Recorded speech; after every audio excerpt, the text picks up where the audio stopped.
Welcome back. So, in today's lecture, we're going to look at certain reactions of enols and enolates.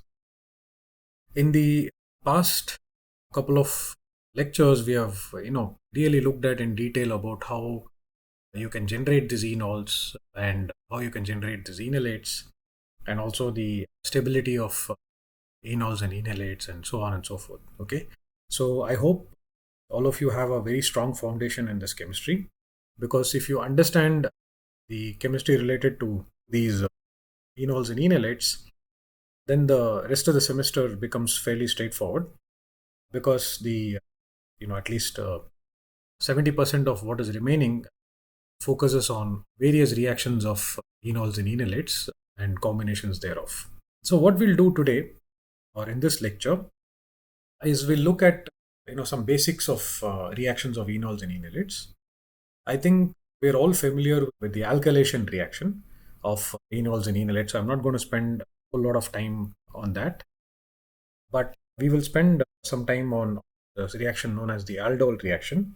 I think many of you are already familiar with the reaction, but we will reintroduce or revise this reaction once today or in this lecture, and then we'll move on to various combinations of or various aspects of aldol chemistry, reaction chemistry.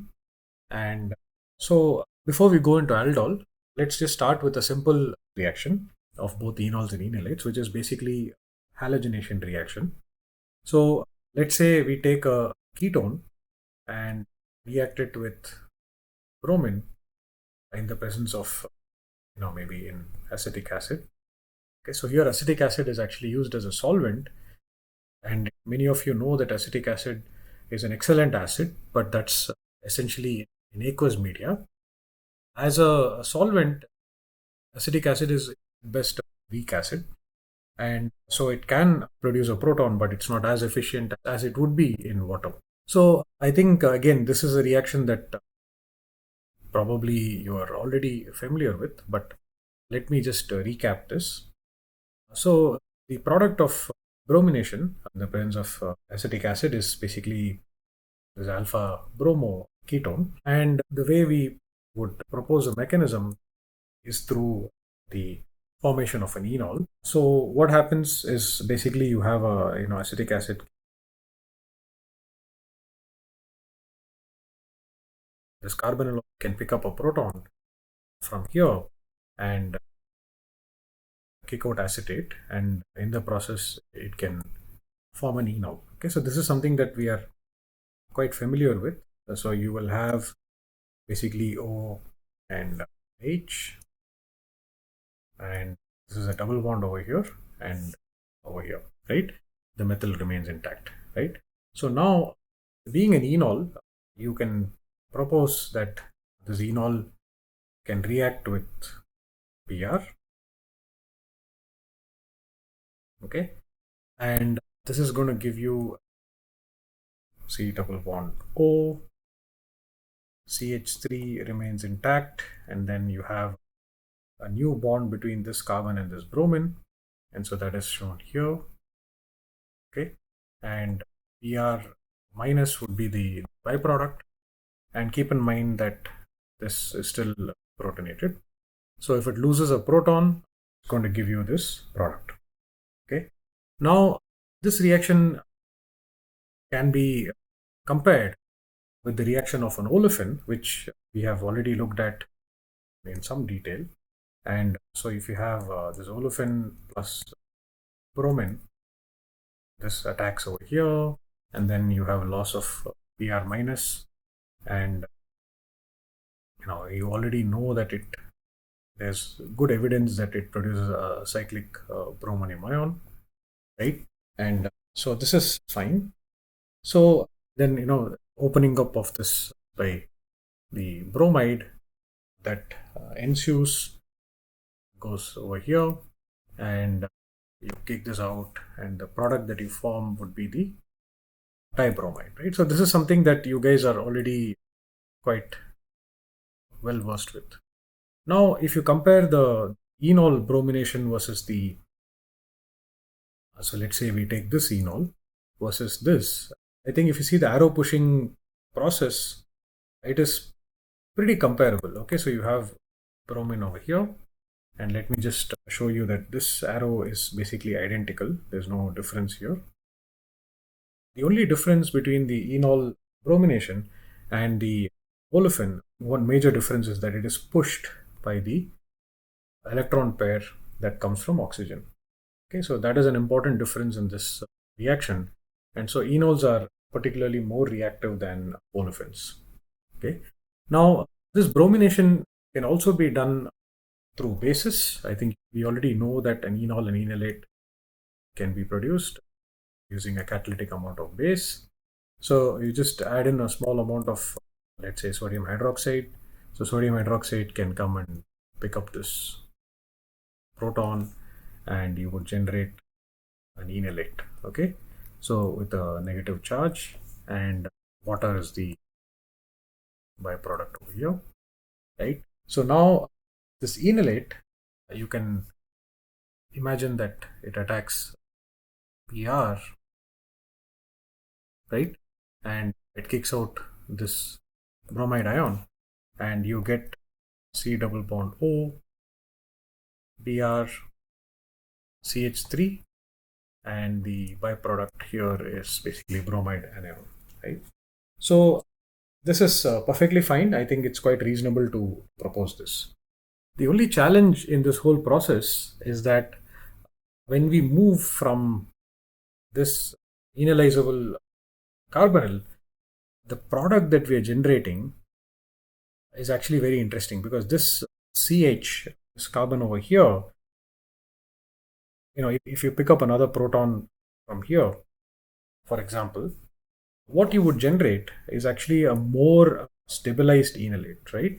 So if you see here, let me just remove this bromide because we have already covered that part. But imagine that hydroxide ion attacks here, and you generate the enolate, right? So the enolate that is actually produced is O minus, right? And Br. Okay, so at this moment, I'm not worried about the stereochemistry, but let's assume that this kind of an intermediate is produced. Now, perhaps due to the electronegativity of the bromine, there's going to be some pulling of electrons in this direction, and it's actually going to stabilize this enolate much better, right? So what happens is that your hydroxide that is present can now pick up this next enolate. I mean, they can generate the enolate from the first product, and it produces another enolate. Okay, so this next enolate actually is going to be, if it reacts, it's going to give you, if it reacts with bromine, chemistry is the same, right? And it's going to give you the product, which is basically the dibromide. Correct?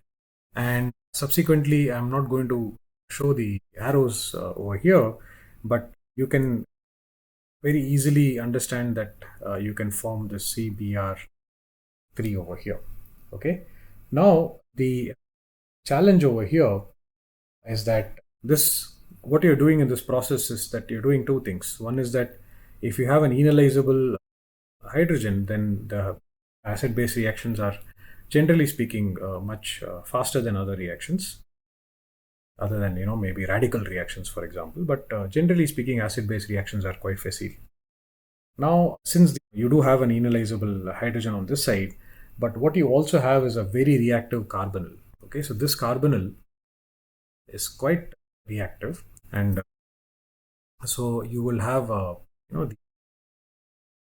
the formation of the reaction of this carbonyl might be quite facile, and so hydroxide ion can actually attack over here and produce this intermediate that we are all quite familiar with, which is the tetrahedral intermediate. So you have a CH3 and then you have a CBr3.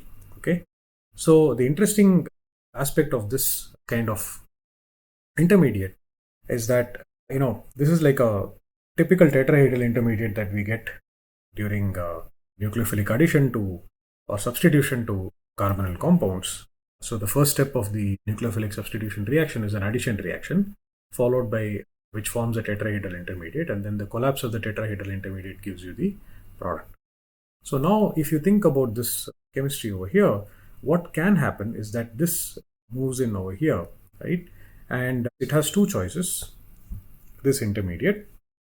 Choice number one is that it kicks out hydroxide ion, and then that gives you back the starting material. Now, in order to understand this, the pKa of water is around 14 or 15.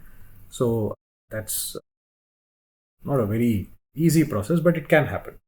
Okay. But the interesting thing is that if you let me just redraw this intermediate on the next page so that we can discuss this in a little bit of a detail. So here is the, again, I'm just redrawing the intermediate O minus OH CBr3. Okay. So now what happens is that, when this comes back, like I mentioned, you have two choices. One is the hydroxide ion can leave, but the other choice is that the CBr3 minus can actually be formed. And, if this is formed, then you will eventually get CHBr3, which is basically bromoform. Okay. Like chloroform, there is bromoform and then there's iodoform. But now let's consider the feasibility of this process. So the pKa of bromoform is estimated to be around 9. Okay. And as I mentioned, the pKa of water is around 14 to 15, right? So hydroxide ion as a leaving group is actually not a great leaving group in this case. And the last choice, just to complete the discussion, would be CH3 minus. And as you know, the pKa of methane is like in 40s, definitely upward of greater than 35. So this is really not going to happen. So the loss of CH3 minus is unlikely. So between the two choices, that is the formation of CBr3 minus and the formation of hydroxide ion, the formation of CBr3 minus is dominant. And so the product that you end up getting after the collapse of this tetrahedral intermediate, interestingly, is actually a carboxylic acid. Okay. So you get CBr3, and once it collapses, you get C double bond O, OH, CH3 and CBr3 minus. Okay. So now, of course, the pKa differences between these two is substantial. This is about 4 to 5, and this is about 9 for the conjugate acid. So this is really going to pick up proton very quickly, and you'll form C double bond O minus plus CHBr3. Okay. So this is what is known as the Bromoform reaction. So therefore, the reaction of or bromination of a ketone, while it's a very useful reaction, is normally done under acidic conditions, because under basic conditions you don't have the ability to control the scope of the reaction, and you're going to get the formation of products such as bromoform. Okay. So as you know, many of you may know that one of the tests for methyl ketones is the Iodoform test. So where you add iodine in NaOH, okay, you see the formation of a yellow compound, which is basically iodoform CHI3, and the other product is PHCOO minus. Okay, so I'll let you guys go back and draw the mechanism of this reaction, but this is one of the tests for the presence of a methyl ketone. Now let's move on to the next topic, which is basically the Aldol reaction. So the Aldol reaction, very simply, is basically, let's take a standard example of acetaldehyde, CH3 C double bond OH, and when you react this with a base, okay, when you add a base, what you would expect is the formation of the enolate. I think all of you are quite familiar with this now. So when you see a ketone and base, one of the first reactions that you can think about is the formation of the enolate.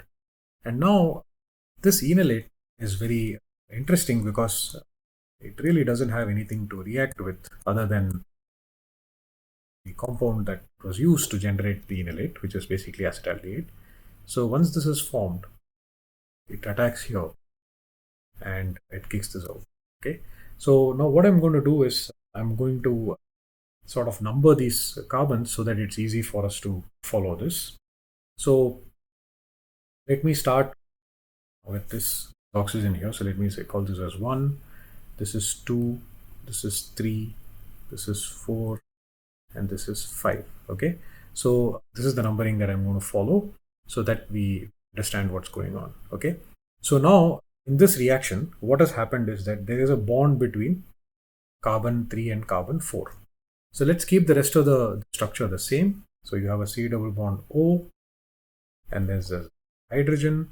Now let's keep this the same. And now there is a new bond that is being formed between carbon 3 and carbon 4. Now carbon 4 basically has now C double bond O has become O minus, right? And the hydrogen is here and the methyl is here. Okay, so this is the new bond that is being formed between carbon 3 and carbon 4. Let me just number this. This is 1, 2, 3, 4, and 5. Okay, so this reaction, I will just draw it out on the next page. The product of this reaction is called the aldol. So this is OH, H, CH3, and there's an aldehyde over here. So just to keep the same numbering, 1, 2, 3, 4, 5, and this is the new bond that is formed between carbon 3 and carbon 4. So this is called aldol. The product is called aldol, and the reaction that we are going to look at is actually called the aldol reaction. Okay, so this aldol product that is formed can be isolated, and we can store it even. But what happens is that normally when you add a base, you don't add a large amount of base. I mean, it's difficult to regulate the amount of base, and so as you know, the second hydrogen here can also get deprotonated. So let me just draw this out again in the next page so that we can look at the reaction clearly. So what can happen is that you have this as the product, but as you know, this hydrogen is also enolizable, and if you don't regulate the amount of base that is formed, so you can have a hydroxide ion attacking this and you can generate the enolate. So there's no ambiguity here. I think this is pretty straightforward for us to reason out, to propose. So you get this enolate over here and it forms OH and it forms CH3. Okay, now the interesting thing about this kind of a molecule is that you can have what is known as the E1CB reaction, which is basically elimination 1 E1 conjugate base reaction. I think you have studied this in the previous semester, but in case you haven't, do let me know and I can have a session on this. Okay, but the reaction is fairly straightforward. You move this here and you kick out hydroxide, and the product that you will get is actually the alpha beta unsaturated aldehyde, the CH3 over here. So let's just recap. This is 1, 2, 3, 4. Okay, and the oxygen is gone, so you don't have number 5.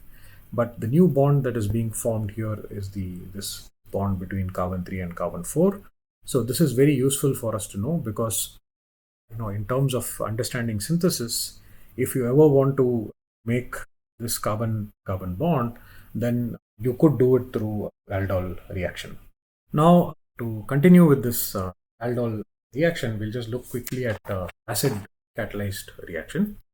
So you can have an acid catalyzed aldol reaction as well. So the example that I'm going to take is basically this with cyclopentanone. And cyclopentanone, let's say in the presence of H plus, can produce the enol. Okay, so I'm not drawing out the arrow pushing mechanism to form the enol, but then once you form the enol, you can imagine that this enol can react with the ketone. Okay, so the ketone that is going to be produced here is this. So again, let's number this so that it's easy for us to follow it. So this is 1, this is 2, this carbon is 3, this carbon is 4, and this oxygen is 5. Okay, so I'm just going to draw the the cyclopentanone the way it is drawn over here. So with the top cyclopentanone is this, so you have 1, 2, and then there's a bond between carbon 3 and carbon 4. Okay, and this is 3, this is 4, right? And the carbon oxygen bond is now going to be a single bond, and the cyclopentane ring is going to be the same. Okay, so this is something that you guys need to get used to now in this lecture. So you will form this kind of a product. The only thing that I sort of neglected to mention is that it's quite likely that under acidic conditions this is going to be protonated, so you'll end up with this OH over here and not the O minus. Okay, so this is the aldol product, and this aldol product, which I'm going to draw again in the next page, but the aldol product can again do the same chemistry that we have looked at in the previous discussion. So you have OH, and then you have another 5-membered ring. So what can happen is that this is definitely an enolizable hydrogen, and this oxygen can also be protonated. So now let us first do the protonation of the oxygen and see what might result out of this. So you have OH2 plus and C double bond O, and you get this kind of a intermediate. Now you can imagine that there is a loss of water, and if there is a loss of water, then you would get a carbocation that is being formed. And so let me keep the numbering here so that we don't get confused. This is 1, 2, 3, 4, and this is 5, right? So now the carbon at carbon 4 and 3, 2 and 1. So this is the carbon 4 is where the carbocation is going to be formed. So let me just write that out. And now you have, this is carbon 4, this is carbon 3, and there is your cyclopentanone that remains intact. And as you can suggest, this is quite a acidic hydrogen, and so if this hydrogen is lost,